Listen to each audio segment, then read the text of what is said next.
The world has become a dangerous place as nations compete for power and freedom fights to survive. Today's guest, Homeland Security Chairman Mark Green, is right in the middle of it all. He's the West Point graduate and Army doctor who helped capture Saddam Hussein and today leads efforts to protect this nation from enemies domestic and abroad, including a new threat to the Middle East and ultimately to America. From Ballard Studios in Washington, D.C., it's 13th and Park. We give you information, not a panic attack. I mean, look what's going on. I mean, my God. This was it. Like, kids were gonna die. That time is gone forever. This is the biggest story in America. We weren't prepared for this. Don't you want to speak truth to power? Toughest thing I ever had to do. Chairman, great to have you here on 13th and Park today. Thanks for making time. Let's talk first about Iran. Ismail Haniyeh has been killed in Tehran. Iran's Revolutionary Guards said he was assassinated at his residence in the Iranian capital, and the cause of his death, well, it's under investigation. The recent strike taking out the head of the political operation of Hamas has gotten a lot of people concerned that there will be a retaliation possibly from Iran. It could also lead to something even bigger. What are your thoughts on that? Yeah, so Iran is, it's pretty simple. When Joe Biden came into office and attempted to restart the JCPOA, negotiated billions of dollars in an exchange for just a few hostages, and of course, decreased the sanctions, allowing them to make a ton of money. It just empowered Iran. And we saw the proxies attacking Americans in Iraq and Syria. We've seen now, of course, this attack by Hamas. We've seen the Houthis. And Israel has justifiably responded. Taking out their senior leadership is a good decision. But it does create a situation where Iran, they're in power. They have to maintain their legitimacy with their people. So they're going to want to strike back. And I think we could expect something.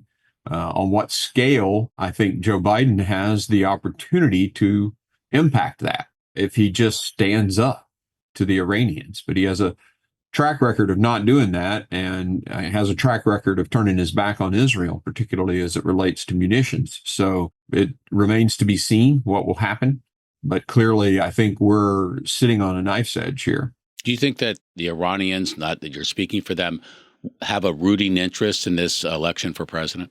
Oh, very clearly. They don't want Donald Trump. Donald Trump took out Soleimani, took out Baghdadi, although Baghdadi was ISIS. He's seen as strong on Iran and favorable to Saudi Arabia. Interestingly enough, if you look at the balanced power in the Middle East, the Sunni versus the Shia axis, clearly Donald Trump will favor the KSA, Jordan. Israel kind of is lumped into that axis. And all of the pro-Palestinian stuff, I can assure you in these pro-Palestinian rallies where they're tearing down American flags and burning them, there's nobody in that group voting Republican. Yeah. So they're staunchly behind Kamala Harris.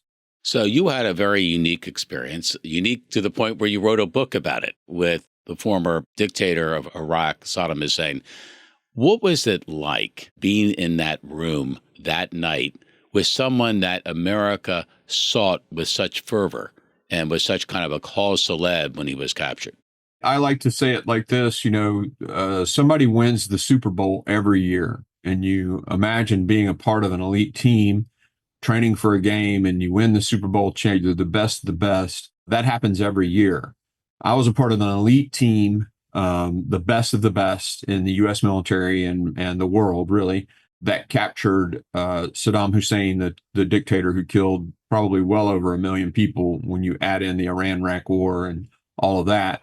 We never got Hitler. We never got Pol Pot. We never got these dictators of history, but we captured Saddam Hussein and brought him to justice. And I got to fly on that mission and then spend 6 hours with him that night. So when I walked into the room, I was on cloud nine, as you can imagine. And Hussein was incredibly charming. I remember during the interview reminding myself, Mark, don't become enamored with this guy. He would kill your family for even a false confession.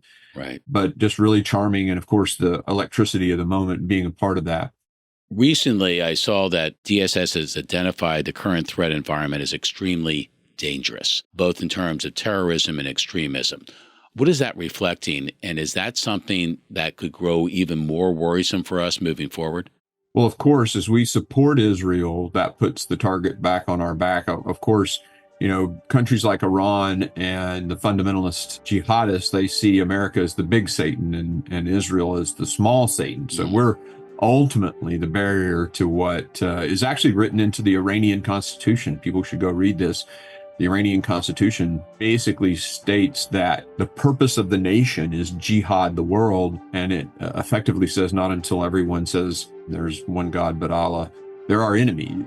You open the border wide open. That creates incredible risk for us for infiltration. You look at the ISIS guys who were just recently captured, are arrested in New York, 8 of them. They were plotting an attack. They crossed our southern border. 3 of them used the CBP One app to cross at a crossing site. What Alejandro Mayorkas has put together for our southern border, it just basically flung the door wide open and put Americans at tremendous, tremendous risk. This is our greatest national security threat to this country.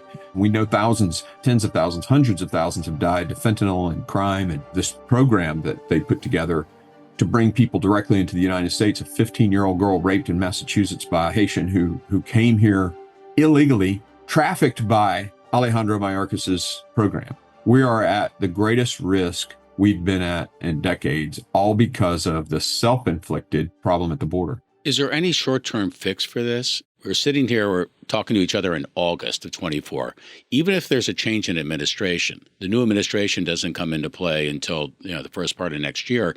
That's another couple months of the border being exactly what it is right now. Yeah, so this administration has already shown that it's willing to defy the laws passed by Congress. Congress doesn't have its own police force. We can't go down there and man a post and guard our border. We pass laws and we do oversight. And so there's nothing really we're going to be able to do until the end of the year. We tried to pass H.R. 2. We did pass H.R. 2. It was a great bill, would have secured the border if executed as written. But the Senate just chose not to do anything with it. It's gathering dust on Chuck Schumer's desk. I doubt there's anything that can be done between now and the end of the year. Now, Biden and Harris are implementing some small strategies in order to look like they're doing something in order to try to win an election. But that's all, smoke and mirrors. It's not going to accomplish any border security. And then if there is an administration change, it's going to take 90 days to seal the border. I mean, it will take a good little bit to get policies back in place and operational that will seal the border. So Tom Homan, who has a great deal of experience, and I have a great deal of respect for Tom Homan, Tom has said to me he thinks 90 days. So it's going to be a while. But you're talking about hundreds of thousands, maybe a million or more additional people crossing that border between now and that transformational period. Yeah, I would say known numbers, probably 600. My guess would be probably about 600,000.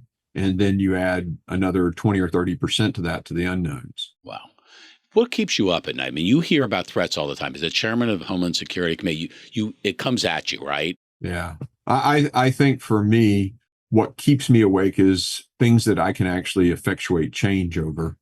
I'm a person of deep faith, and those things that I can't change, I kind of leave to God. The southern border is the greatest threat. And, obviously, if there was something I could do, that would keep me awake. There is something we can do on cybersecurity. There does seem to be a little bit of bipartisanship on cyber, and we have some great initiatives that we're moving forward in that regard. I have a bill on the cyber workforce that have identified that as our biggest issue in this country. We have about 500,000 empty jobs in cybersecurity. And if you look at the potential to really even kill Americans, I mean, if someone were to hack the defibrillators or the pacemakers all over the country, there is a lot of opportunity for bad things to happen in cyber. That scares me and keeps me awake, and we're working hard on it to try to fix it. Israel has, of course, the Iron Dome to protect itself from incoming missiles, etc. Is America best served by having cybersecurity second to none? In other words, that is our most effective deterrent. I think you have to have a will to use your capability for it to actually create deterrence. So despite the fact that we've got one of the strongest militaries in the world, you got Putin invading Ukraine, you got Iran and the Hamas guys invading Israel. So it takes willpower, and that's going to take a change in administration. I think that can happen. I mean, I'm excited about the election. I think there's a chance for a new president, and I'm certainly supporting President Trump. I'm not voting for a president or supporting a president because I want him to be able to teach a kindergarten class. I want a badass as a president. Right. You asked the question about cyber. I mean, we have the best offensive cyber in the world, but you got to be willing to use it. The one thing about cyber is once you use it, that code is out there. It can be reverse engineered. So when you launch that weapon, you have to be very careful about it. But that said, you still need the willpower to do it under the right circumstances. So I think we need a new administration to address any of this stuff. Yeah, you've done a lot of work on the relationship between the United States and China. You're very concerned about that in terms of security. And you're also very much an advocate for nearshoring, to bring more and more of the manufacture of critical assets back into this hemisphere, so we're not concerned about having to get those vital things from half a world away from powers that may at some point not be willing to give it. Yeah, so when you look at the situation with China, I would submit that they've been conducting certain elements of warfare against the United States, economic, diplomatic, informational warfare for well over a decade, maybe much longer. And you'd have to get into some of the secret party documents to find out just how long. You judge people off of what they do and not what they say.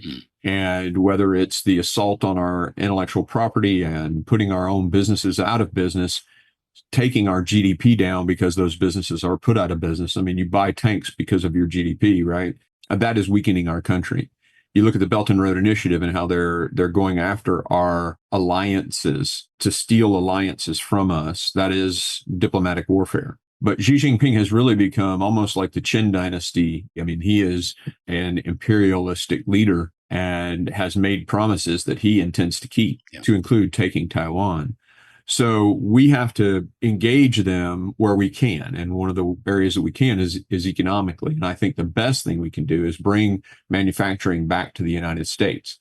If we can't, if the business model doesn't support bringing it back to the United States, and I have a bill that would expense the move back to the United States 100% year one for those businesses that can come back to the U.S. But sometimes the business model doesn't support that, the labor costs, et cetera. Right. So if we can go to Latin America, decrease our dependence on Chinese manufacturing, create jobs in Latin America that might decrease pressure on our southern border, these are all win-wins. And so I have some legislation that would do that through the Development Finance Corporation. And it's not taxpayer dollars. The DFC actually uses private investment dollars to make low-interest loans to businesses. How did you get to where you are? I mean, you're an infantryman in the military, you graduate from West Point, you become a flight surgeon, suddenly you're eyeball to eyeball with Saddam Hussein for 6 hours. You're chairman of the Homeland Security Committee. It seems like crisis attracts you. Is that unfair?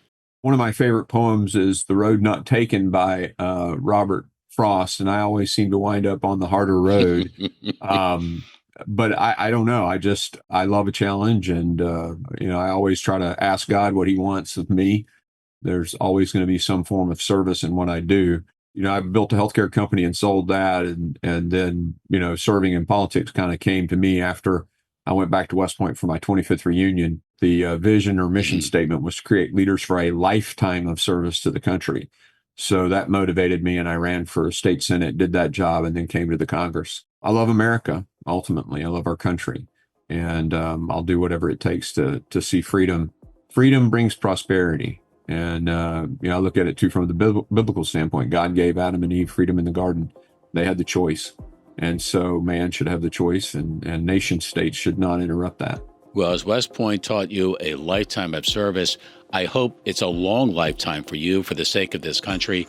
Thank you for everything you're doing to keep us safer, to remain vigilant, and for having kind of an abiding faith in America to be able to find the right path, Robert Frost or otherwise, to find the right path to take. Thank you. Thanks for being with us.